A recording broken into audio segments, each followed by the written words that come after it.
Al-Imam Al-Bukhari meriwayatkan dari sahabat yang mulia Abu Hurairah radhiyallahu taala anhu, beliau berkata, qala Rasulullah sallallahu alaihi wasallam, Rasulullah sallallahu alaihi wasallam bersabda, innallaha ta'ala qala, sungguhnya Allah Subhanahu wa taala berfirman, man adali waliyan faqad adantuhu bil harb, barang siapa yang memusuhi waliku maka aku umumkan peperangan kepadanya. Wa ma taqarraba ilayya 'abdi bi syai'in ahabba ilayya mimma aftaradtuhu 'alaihi, tidaklah hambaku mendekatkan dirinya kepadaku dengan sesuatu yang lebih aku cintai daripada apa yang aku wajibkan kepadanya. Wala yazalu 'abdi yataqarrabu ilayya bin nawafil hatta uhibbah, dan senantiasa hambaku mendekatkan dirinya kepadaku dengan perkara-perkara yang sunnah sampai aku mencintainya. Fa idza ahbabtuhu, kalau aku sudah mencintainya, kuntu sam'ahu alladhi yasma'u bihi, aku menjadi pendengarannya yang dia mendengar dengannya. Wa basarahu alladhi yubsiru bihi, dan aku menjadi penglihatannya yang dia melihat dengannya. Wa yadahu allati yabtishu biha, dan aku menjadi tangannya yang dia memukul dengan tangannya tersebut. Wa rijlahu allati yamshi 'alaiha, dan aku menjadi kakinya yang dia berjalan di atas kakinya tersebut. Fa in sa'alani fa la u'tiyannahu, kalau dia memohon kepadaku maka sungguh aku akan mengabulkan permohonannya. Wa la in ista'adzani la u'idhannahu, kalau dia minta perlindungan kepadaku maka sungguh aku akan melindunginya.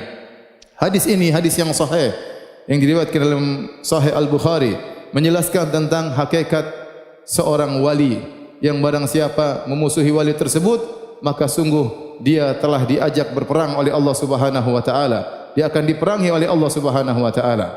Siapakah wali tersebut? Dalam hadis qudsi ini Allah Subhanahu wa taala menjelaskan bahwasanya seorang wali adalah yang mendekatkan dirinya kepada Allah Subhanahu wa taala dengan perkara-perkara yang wajib.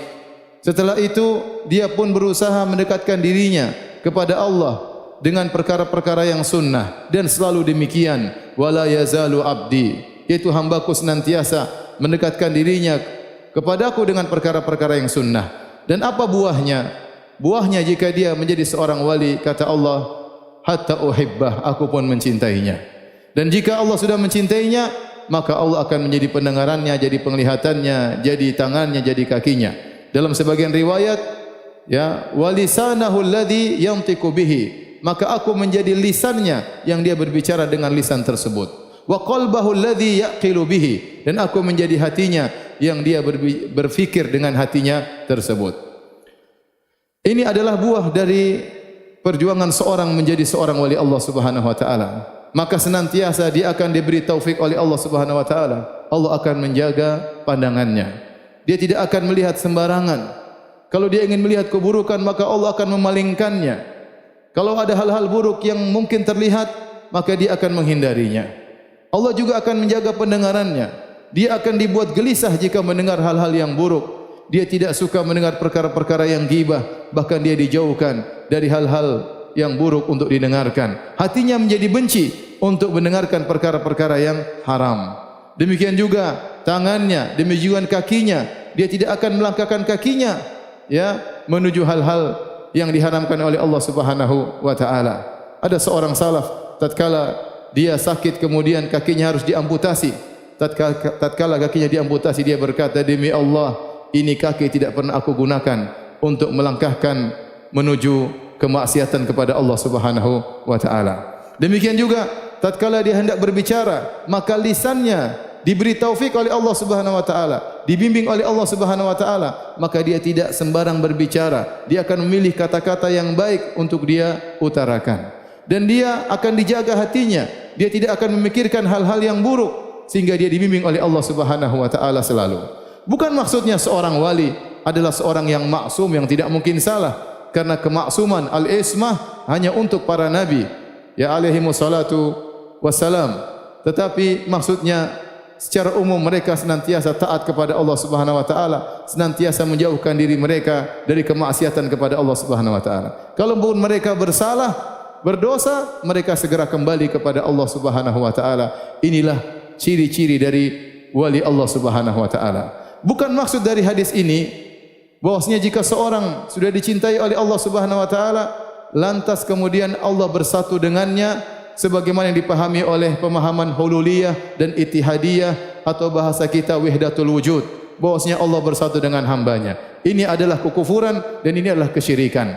Hadis ini maksudnya aku menjadi pendengarannya, maksudnya Allah membimbing pendengarannya. Aku menjadi penglihatannya, maksudnya Allah membimbing penglihatannya. Makanya dalam riwayat yang lain Allah berkata, fabi yasma'u, dengan aku dia mendengar.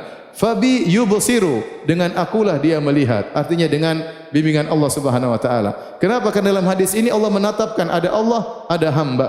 Ada yang meminta, ada yang mengabulkan. Ada yang minta perlindungan, ada yang melindungi. Ada yang beribadah, ada yang diibadahi. Berarti Allah bukanlah hamba. Maka sungguh sesat orang-orang yang menyangka hadis ini menunjukkan adanya manunggaling kawula Gusti, adanya persatuan antara hamba dengan Tuhan, sehingga mereka mengatakan wal abdu rabbun wa rabbu abdun, hamba adalah Tuhan, Tuhan adalah hamba, sebagaimana yang diucapkan oleh Ibnu Arabi yang tersesat dalam pembahasan ini. Ma'asyiral muslimin, para hadirin yang dirahmati oleh Allah Subhanahu wa taala, sungguhnya buah seorang dicintai oleh Allah Subhanahu wa taala, maka Allah akan menjaganya. Maka benar perkataan seorang ulama, laisa sya'nu an tuhibballah, walakinna sya'na an yuhibbakallah. Bukan perkaranya engkau mencintai Allah, tetapi yang paling penting apakah engkau dicintai oleh Allah atau tidak. Kalau kau sudah dicintai oleh Allah, maka engkau menjadi walinya, menjadi wali Allah Subhanahu wa taala. Maka kalau kau sudah menjadi wali Allah, kau pasti dibimbing oleh Allah Subhanahu wa taala. Pandanganmu dijaga, pendengaranmu dijaga, langkah kakimu dijaga, gerakan tanganmu dijaga, lisanmu dibimbing, pikiranmu terbimbing oleh Allah Subhanahu wa taala. Bahkan lebih daripada itu, buah dari kecintaan Allah terhadap seorang hamba, kata Allah Subhanahu wa taala, la in sa'alani la u'tiyannah. Kalau dia meminta kepadaku, aku akan kabulkan permohonannya. Dan terlalu banyak kisah-kisah bagaimana para wali-wali Allah kalau mereka berdoa kepada Allah maka akan dikabulkan oleh Allah Subhanahu wa taala. Al-Imam Al-Bukhari meriwayatkan sebuah kisah dalam sahihnya, tatkala Rubaiyah bintu An-Nadhr kasarat thaniyata jariyah. Ada seorang wanita bernama Rubaiyah binti Nadhr, saudaranya Anas bin Nadhr, dia mematahkan gigi seorang wanita. Kemudian akhirnya mereka pun keluarga Rubaiyah minta maaf, ya, minta agar membayar arsh. Fatalabu minhumul arsh fa'abau. Maka keluarga Rubaiyah mengatakan, bagaimana kalau kita bayar dia, bayar ganti rugi. Ternyata keluarga wanita tersebut tidak menerima. Ya, fatalabu minhumul afwa, minta dimaafkan, tidak diterima. Minta dimaafkan tidak diterima, minta ganti rugi tidak diterima. Maka mereka pun mengadukan kepada Nabi sallallahu alaihi wasallam. Mereka minta untuk diqisas. Akhirnya Rasulullah sallallahu alaihi wasallam pun amara bil qisas. Nabi sallallahu alaihi wasallam merintahkan agar Rubaiyah binti Nadhr diqisas, giginya juga dipatahkan. Maka hal ini didengar oleh saudaranya Anas bin Nadhr, seorang sahabat yang sangat mulia yang meninggal mati syahid dalam perang Uhud. Maka dia datang kepada Nabi sallallahu alaihi wasallam, dia berkata, "Ya Rasulullah, atuksaru thaniyatu Rubaiyah?" Ya Rasulullah, apakah giginya Rubaiyah akan dipatahkan? Wallahi la tuksaru thaniyatuha. Demi Allah ya Rasulullah, giginya tidak akan dipatahkan. Rasulullah SAW kaget mendengar perkataan Anas. Kata Rasulullah SAW, ya Anas, kitabullah qisas. Ya Anas, dalam Al-Quran harus dikisas. Artinya apa? Mereka tidak mau memaafkan, mereka tidak mau menerima ganti rugi. Tidak ada jalan lain kecuali harus dikisas. Tapi kata Anas bin Nadhr, wallahi la tuksaru thaniyatuha. Demi Allah giginya tidak akan dipatahkan. Tiba-tiba keluarga wanita tersebut datang, radhiyal qaum fa'afau. Mereka pun ridha dan mereka pun maafkan. Tidak jadi bayar denda dan langsung mereka maafkan. Kemudian Nabi mengomentari kisah tersebut. Nabi berkata, inna min ibadillah man aqsama 'ala Allahi la abarrahu. Sungguh di antara hamba-hamba Allah ada di antara mereka kalau bersumpah dengan atas nama Allah, maka Allah akan kabulkan sumpahnya. Mereka itulah wali-wali Allah Subhanahu wa taala. Demikian juga kata Allah Subhanahu wa taala dalam hadis qudsi ini, wala in ista'adzani la u'idzannahu. Kalau mereka minta perlindungan kepadaku, niscaya aku akan melindungi wali tersebut. Sebagaimana disebutkan kisah tentang Hasan al-Basri rahimahullahu taala, seorang imam dari ulama tabi'in.